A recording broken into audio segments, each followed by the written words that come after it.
Today, most of the money you have isn't even in your hands anymore.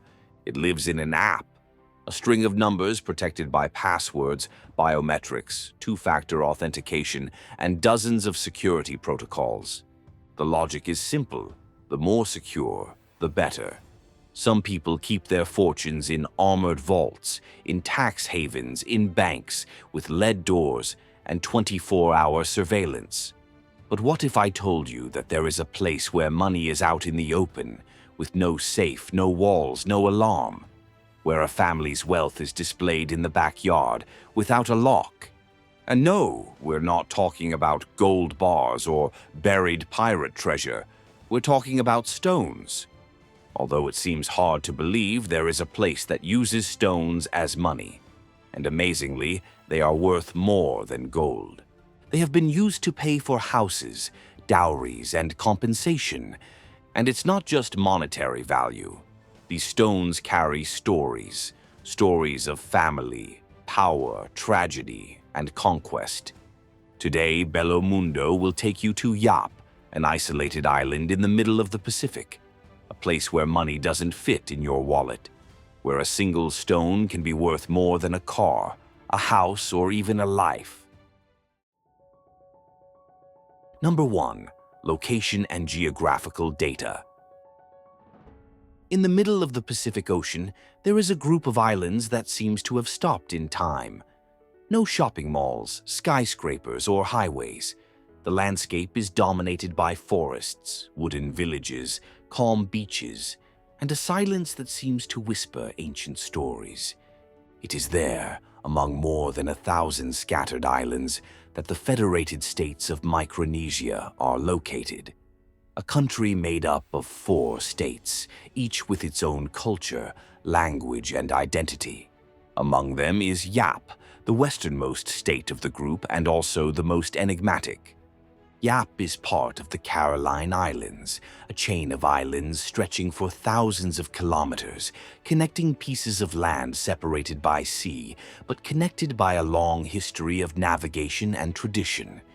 The main islands have their own names, such as Gagil, Map, Rumung, and Tomil, and are surrounded by dozens of atolls and small inhabited or deserted islets. The entire territory is small, but it boasts an impressive natural and cultural diversity. Temperatures are warm year-round, vegetation is dense, and coral reefs form natural barriers that protect coastal villages. But what draws the most attention is not the landscape, it is the way of life. There, time has a different logic. There is no rush. Families live on shared land.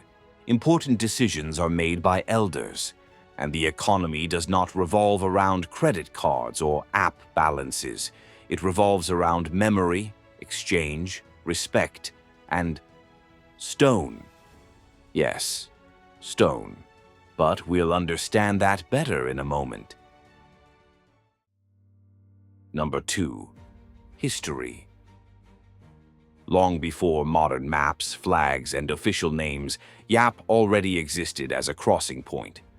The first people who arrived more than 3,000 years ago did not need a compass or a route drawn on paper. They came from the Philippines and Indonesia and crossed the ocean in hand-carved canoes, guided only by the stars, the patterns of the clouds, and the ebb and flow of the waves. Gradually, villages, clans, and rituals emerged, and with them a network of respect that extended throughout the surrounding islands. Yap became a reference point among the Carolinas, but not because of military dominance. It was a symbolic influence, a type of ceremonial leadership based on exchanges, alliances, and codes that were not written down anywhere, but everyone knew. History was oral, passed down only by word of mouth, without paper or writing, but with a precision that spanned generations. Each elder was also a living library. It was only at the end of the 16th century that the first Europeans passed through the region, without major consequences. But the changes really came at the end of the 19th century, when the Spanish took control and, shortly thereafter, sold the islands to the Germans. With World War I, the scenario changed again. Germany lost the territory and Yap passed into the hands of Japan, which was already expanding its presence in the Pacific. During the following decades, the Japanese occupied the island more intensely, setting up schools, administrative headquarters, and even small bases. Then came World War II. Suddenly, that lost spot on the map became strategic. Neighboring islands such as Guam, Palau, and Chuuk became the scene of disputes between the United States and Japan. Chuuk was even the target of one of the most brutal offensives of the Pacific War. In 1944, Operation Hailstone destroyed dozens of ships and hundreds of aircraft, turning the seabed into a veritable metal graveyard. Yap escaped, not from the Japanese who remained there, but from the bombs. And even without visible ruins, the tension of that period remained etched in the collective memory. After Japan's surrender, the United States took control of the island as part of the Pacific Trust Territory, administered under UN trusteeship. It was not until much later, in 1986, that Yap officially became part of the Federated States of Micronesia as one of its 4 autonomous states. But the most surprising thing is that, despite so many different flags over time, the essence of the people has remained intact. Because there, change on the outside has never been synonymous with change on the inside. Number 3. Population, religion, and beliefs. The island of Yap has few inhabitants. There are just over 10,000 residents scattered between the main island and the surrounding atolls. But even though it is small, the island has an impressive diversity of habits, beliefs, and customs. The most widely spoken language is Yapese, which varies greatly from one village to another. English is used in schools, government offices, and more formal situations. But it is Yapese that dominates everyday life, especially in family conversations, songs, and rituals. Christianity has a strong presence in the island's religion. Missionaries arrived in the 20th century, built churches, and even today many people attend services. But that does not mean that traditional beliefs have been abandoned. On the contrary, much of the population still believes in spirits connected to nature, such as those that live in the sea, trees, or rocks. These are forces that protect, guide, or even punish, depending on one's behavior. And this is part of everyday life. One of the clearest examples of this belief can be found among the sailors of the outer islands. In the past, they took a handmade doll with them on long voyages. They decorated it with leaves and stingray spines and placed it in the canoe before setting sail, asking the sea gods for protection. Today, this custom is almost unheard of, but it is still remembered in the stories told by the elders. The most interesting thing is that no one sees any contradiction in this. There are Yapese who go to Mass on Sunday and the next day make an offering to the spirit of the forest. This mixture of Christian faith and traditional spirituality is what truly defines the soul of the island. Number 4. Customs, etiquette, and traditions. In Yap, the way of living together is full of codes that are not written down anywhere, but everyone knows them. They learn by watching, by gestures, by living together. From an early age, every Yapese learns when to speak, how to behave, and even how to walk in the village. Speaking loudly, for example, is considered disrespectful. Those who are well-educated speak softly, listen more than they respond, and measure each word before opening their mouths. And if there is an elder nearby, they are even more careful. Respect for elders is a basic rule there. When someone enters a public space, no one remains seated. Standing up is automatic, and at community meetings, it is the elder who speaks first. decides the course of action, and no one dares to interrupt. In formal situations such as weddings or agreements between families, gestures take on even greater importance. Feet are kept together, the body leans slightly forward, and silence speaks louder than any speech. Talking too much, in fact, can be seen as vanity. Silence, on the other hand, conveys wisdom. Even the way you walk has rules. You don't walk across someone in the middle of a conversation. You don't enter a ceremonial space with an overly confident posture. You have to show humility with your body. And the curious thing is that it all works. The rules are not written down but are embedded in behavior. There are no electric fences or police on the streets. What keeps everything in place is custom, collective shame, and the weight of one's word. Because there, losing respect is worse than losing money. And even with cell phones in their pockets, people studying abroad, and access to television, those who return home respect the rules of the land. As if nothing had changed, the balance between tradition and adaptation is impressive. Because it is not a museum village, it is a living community that deals with modern challenges without abandoning what it has built over millennia. And speaking of construction, this applies to the boats still used today. Number 5. Navigators and ancestral canoes. As we mentioned at the beginning, the Yapes were already crossing the sea long before any Europeans appeared on the map. They knew how to navigate by the stars, feel the force of the tides, and follow the wind without the need for instruments. And this wisdom has not been lost.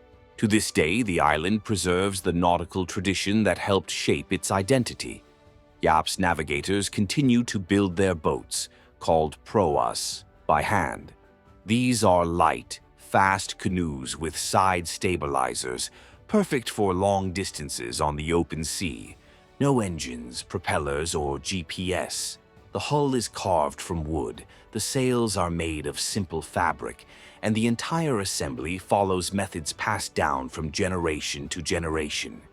It is a refined technique, taught with patience, almost like a ritual.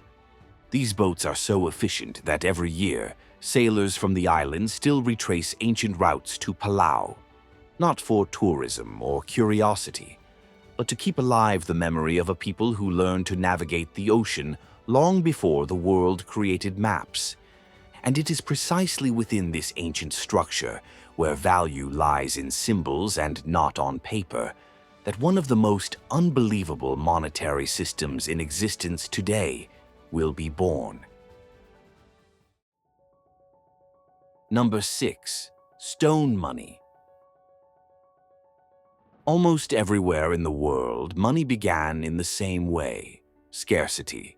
When there was no currency, people exchanged what they had for what they needed. And to make this easier, each people chose a rare, valuable, or symbolic item to serve as a reference. And human creativity in creating currency has produced some jaw-dropping examples. In ancient Rome, for example, soldiers were paid with portions of salt. Salt was so essential and so valuable that it became official payment. This is where the word salary comes from the Latin salarium, which literally meant payment in salt. In other words, whoever had salt had purchasing power. In Africa and Asia, tiny shells called cowrie shells circulated for centuries as legitimate money. In the Aztec Empire, a handful of cocoa beans was enough to guarantee lunch for the day. On some islands in Oceania, the system was even more unusual. In places like Papua New Guinea, pig teeth were so valuable that when they began to run out, human teeth were used as a form of payment. In Yap, the logic was similar, except that here it was stones that gained value. What we know today as stone money has a name. They are called rye stones. They are calcite discs, almost always white, with a hole in the middle. This hole has a practical purpose. It was used to pass a wooden log through and carry the stone on the shoulder as if it were a wheel. These discs can be the size of a coin, but they can also be larger than a person. Some weigh more than 4 tons. But contrary to what it seems, their value does not depend only on their size and weight. It depends on their history.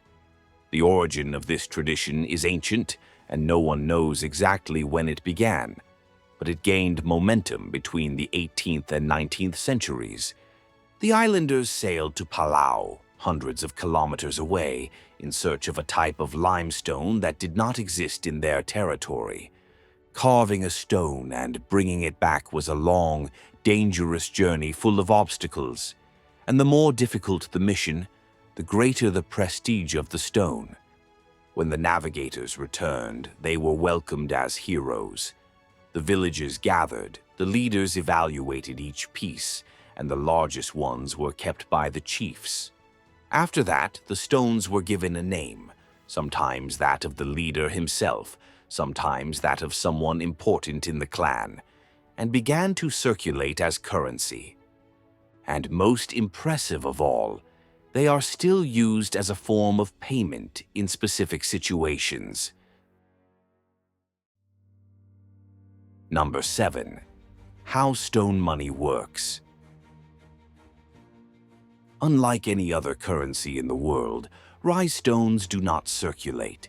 They do not change hands, do not go into anyone's pocket, and in most cases do not even leave their place, since no one goes around carrying a 2-meter stone.